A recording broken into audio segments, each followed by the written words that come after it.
Hello everybody, my name is Ilya. And my name is Tyler. Together we make up Kovray, a couple that loves to play board games. And today we'll be giving you a preview of Gems of Iridescia. Gems of Iridescia. This game is designed by Roberto Panetta. Its art is done by Freedz Conlon, and the logo is done by Dashow. This game is published by Rockstone Dice, who helped sponsor this video. Now, in Gems of Iridescia, you have been taken to the skies because of a cataclysmic event, and now it's finally safe to return to the lands. These lands are covered in gems and ancient relics, and it's your role to make your pathway back to the city so you can take the throne as a clan of the people that you'll be playing. Wow. Now, this game is on Kickstarter, so feel free to check that out, and the version we're showing you today is a prototype.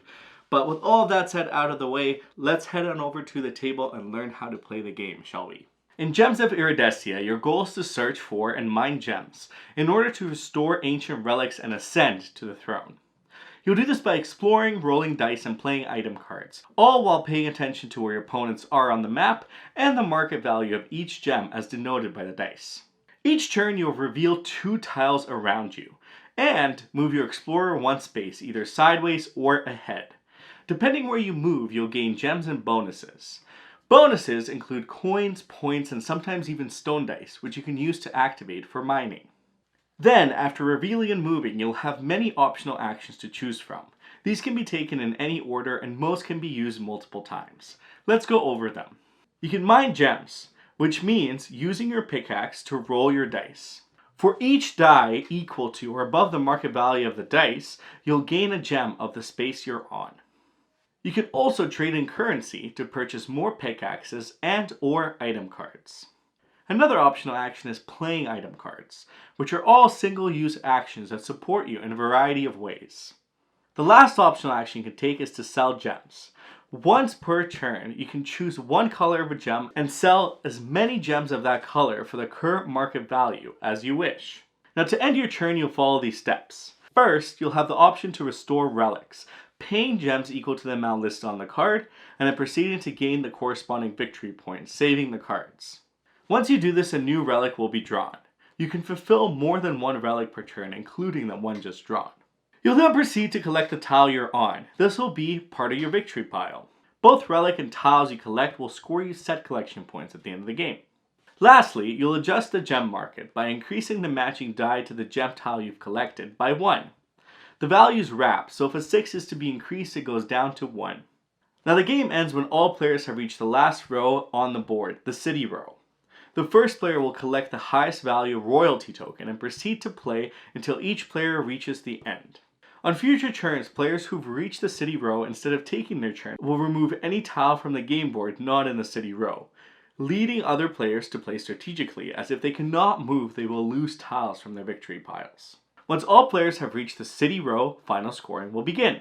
Each player will score a point for every 2 gems they have remaining in their inventory. Restored relics will score set collection points based on the chart on the main board. Iridia here are wild. Terrain tiles are then scored, scoring more points for multiples in each set, with rainbows being wild here as well. And lastly, each player will score their secret objective if their condition has been met. You'll add up the points, and the player with the most wins. So much exploring, so little time. I mean, it depends on the players, really. Well, I don't want to be trapped and all of a sudden I have to discard my precious gems to get back on track. But what if we're all trapped together? No, because clearly somebody is causing mayhem here. Well, let's get into the features of this game to help you decide if this game is for you. Let's start with some of the highlights in the mechanics. This, at its core, is basically a bunch of different ways to set collect. You've got the relics that you're trying to make, collecting certain gems and then completing those contracts, of course. And then you have the gems that you're collecting just from moving forward to try and make sure you have enough of them to... The tile set collection. Yeah, exactly. And then on top of that, going back to the relics, the way that you collect them at the end of the game, you'll score points based on what types of relics you end up collecting. There's a lot of planning ahead, and that could influence the pathways that you take. And the general mechanics are fairly simple because you flip tiles and you'll decide where to go. Do you want to go to laterally to the side, or sometimes you don't even have a choice? Sometimes you don't. Because Tyler blocks you and takes your path away, and then you have to discard a tile Oopsies. Rude. I would never do such a thing. That does bring me to kind of like another point that I would add to this is that it's got that like interesting decision space because of all of that set collection that I've been talking about. You have to kind of balance, like, am I gonna grab 7 purple gems? Because that's worth a lot of points. I believe it's 12. 12 points, which is well, 7 of any. 7 of one color. 7 of one color is a lot of points. But by collecting just those 7, it can actually be really difficult to finish the relics because I don't think there's any relics that are just one. No, they're not. They always have at least 2 different gems. And the 2 different gems are actually worth less points than if you were to use more variety of gems. Which is really interesting decision space in this game too, because typically on a turn you'll only really get 1 gem unless you implore the help of item cards. Which is the next point, right? It is, but let me finish with that. So I'm getting ahead of myself. So having the ability to only take 1 gives you decision space of, do I really want to diversify, like Tyler said earlier, or focus on one thing? Yep. Diversify can get you immediate points from the relics, but focusing on one thing can get you immediate points or later endgame points from all the tiles you've collected. Yes. Exactly. So it's a really interesting weighing of decision. But let's get to the item cards, which I know Tyler is thrilled to be seeking. Yeah, the item cards are really, really fun. I always like seek out different combinations that you can get going, and that's exactly what the item cards do. At first I was like, okay, well, I'll just focus on like moving up the path, not really worry about like selling. Because the thing with selling is that in order to mine more gems, you have to roll like the price of the gem, and when there's 6, it's really difficult to get more and extra gems, so you kind of have to stockpile, not pay attention to the relics, and then like sell when the demand is like, let's get 7 or 6 coin per gem that you have.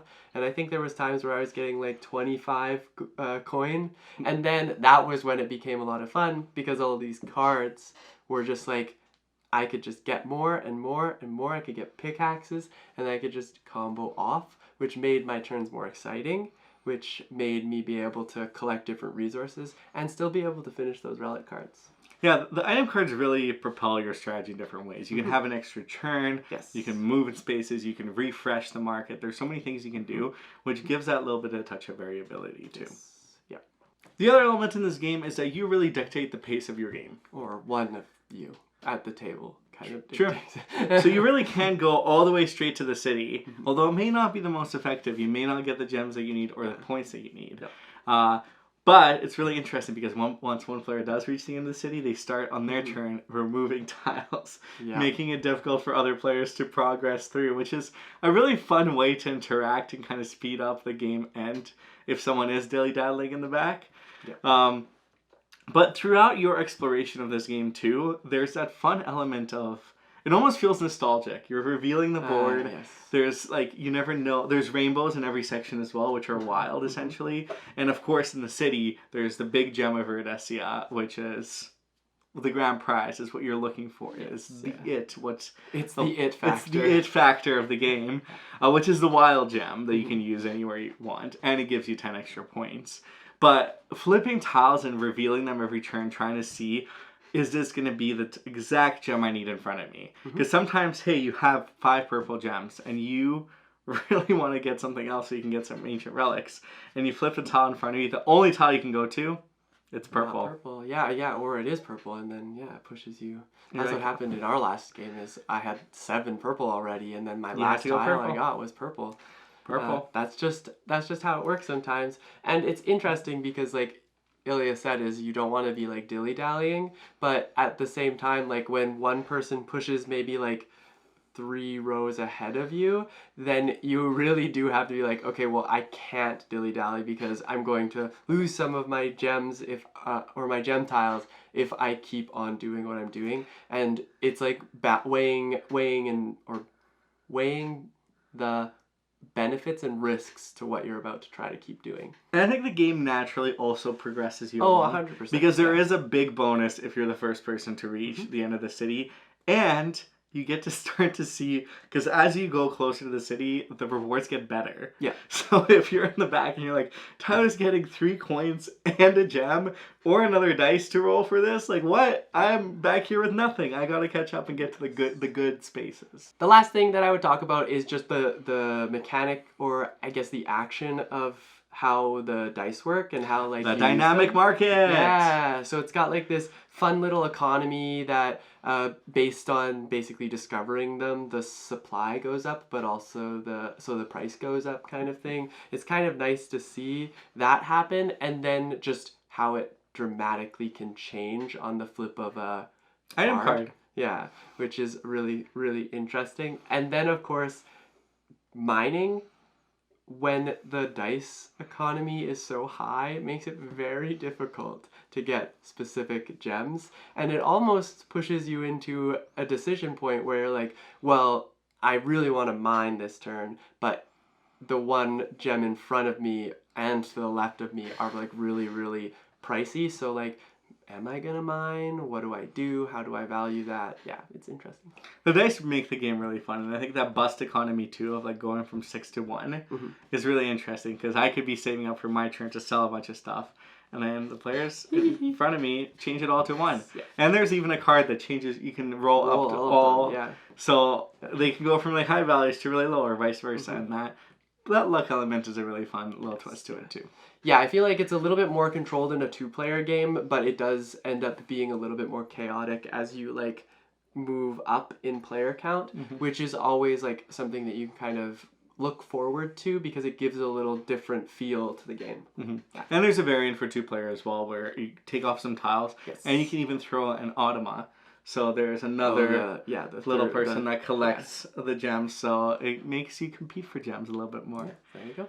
With all that said, that is Gems of Iridescia. Yeah, gems, gems, gems. I also really like the little art style. It's a little quirky. Yeah, it's a little quirky, and it pops. It pops. It pops. This box pops. Holy. Like the gem that I split in 2 to get 2. That's one of my favorite cards, actually. It's a fun card. I think that would be my favorite card. Now, don't take our word for it. If you want to learn more about this game, go over to the crowdfunding page in the links down below, of course. Hopefully this was helpful in letting you make that decision of whether or not you want to check it out. But definitely, for more information, go to those links. And for our question of the day, what do you got for them?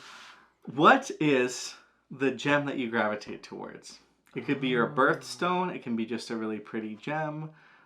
It could be a color of a gem. I can't remember what my birthstone is. I also can't remember. I remember it was my mom got me something with, I don't remember what it is anymore, but when I was younger, I used to like know it in and out, but now I don't. Yeah, I don't know what mine is. I mean, that would be an easy Google, but I don't know why. I think I just lean towards like rubies. I knew you were going to say rubies because they're red. Yeah, so I just think that they're very red. I was going to say sapphire, so I feel like we're like that Pokemon vibe. Ruby and sapphire. Yeah. I was thinking Lorcana. Oh. But. Well, thank you so much for watching our video. If this helped out, hit that thumb up. Hit that description down below.